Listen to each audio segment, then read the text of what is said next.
You know, there's a piece of technology that's quietly becoming the absolute backbone for a new kind of internet. We're not talking about an internet of information, but an internet of value. It's called Chainlink. And to really get why it's so important, it all boils down to one very simple question. So why can't a smart contract, which is just a piece of code running on a blockchain, why can't it just look up the price of, say, Apple stock or the weather in Tokyo? I mean, it seems like that should be incredibly easy, right? But the answer is actually really profound, and it gets to the very heart of why Chainlink even exists. And the answer, well, it lies in the fundamental design of blockchains themselves. You have to stop thinking of them as an open window to the internet and start thinking of them more like a perfectly sealed, meticulously built walled garden. Now, this isolation, it's a feature, not a bug. It's actually what makes a blockchain so secure and so reliable. Nothing from the messy, chaotic outside world can get in and mess with its logic. But this creates a huge problem, what we call the oracle problem. If your smart contracts are locked inside this garden, unable to see real-world data, they're not very useful, are they? I mean, how can a decentralized insurance contract pay out for a flood if it has no way of knowing a flood even happened? It can't. This is exactly the problem that Chainlink was designed to solve. It doesn't try to tear down those garden walls that would compromise security. Instead, it builds this incredibly secure, decentralized bridge to the outside world. So how does this bridge actually work? You can see the 4 basic steps here, but the real magic isn't just fetching the data, it's about radical decentralization. A smart contract makes a request. Then a whole network of independent operators, we're talking big names like Deutsche Telekom, they all go out and query multiple, premium, paid data sources. This means there's no single point of failure. Then all their answers get aggregated into one single, tamper-proof result before it's delivered back to the blockchain. It's security through numbers. Okay, so Chainlink's model is all about maximum reliability. It's a third-party network, kind of like a decentralized news agency for data. Now that's different from a first-party model like Pyth, which gets its data directly from the source, say a big stock exchange. Pyth is built for pure speed, for high-frequency trading.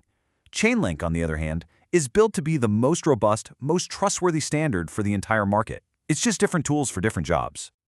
So that's the tech, that's the how. But what about the so what? What has this decentralized bridge actually made possible? Well, honestly, the numbers are just staggering. First up, let's talk about total value secured, or TVS. This is the amount of money, the value of assets, just sitting inside smart contracts that depend on Chainlink to function correctly. That number has blown past $93 billion. That's how much value the industry trusts Chainlink to help protect. But here's where it gets really crazy. Look at this next number, Transaction Value Enabled, or TVE. This isn't money sitting still. This is the cumulative value of all the transactions that Chainlink has actively made possible. We're talking over $25 trillion. This just shows you Chainlink isn't just a secure vault. It is an active economic engine, driving a massive amount of activity.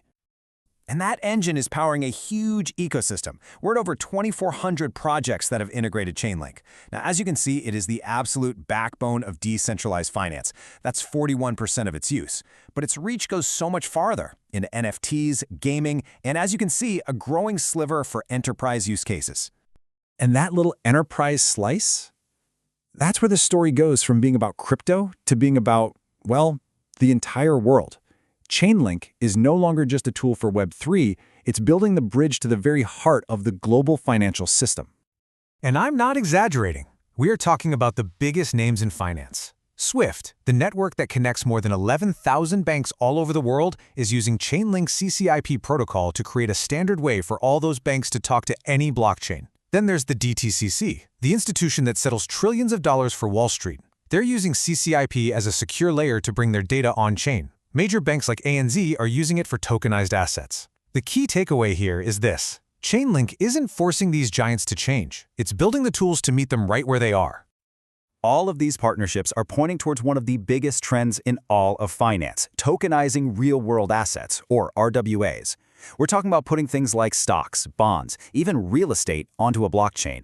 Experts think this market could be worth up to $10 trillion by 2030, and Chainlink is building the essential plumbing, the price data, the cross-chain security to make it all possible. So let's just zoom out for a second. When you put all of these pieces together, a brilliant solution to a core blockchain problem, massive adoption, and now deep integration with global finance, what are you actually building? Well, you're building a whole new layer for the internet itself. Sergey Nazarov, Chainlink's co-founder, he calls it the Internet of Contracts. And the vision is pretty profound. It's a future where our agreements, our value, our data, it's no longer just sitting on some company's private server. Instead, it's secured and moved around by verifiable code on decentralized networks. It's a total paradigm shift in how we create trust online. And all of this leaves us with one final, really important question to think about. What does a world actually look like when the global economy isn't running on paper promises and centralized databases, but on transparent, automated, and cryptographically secure logic?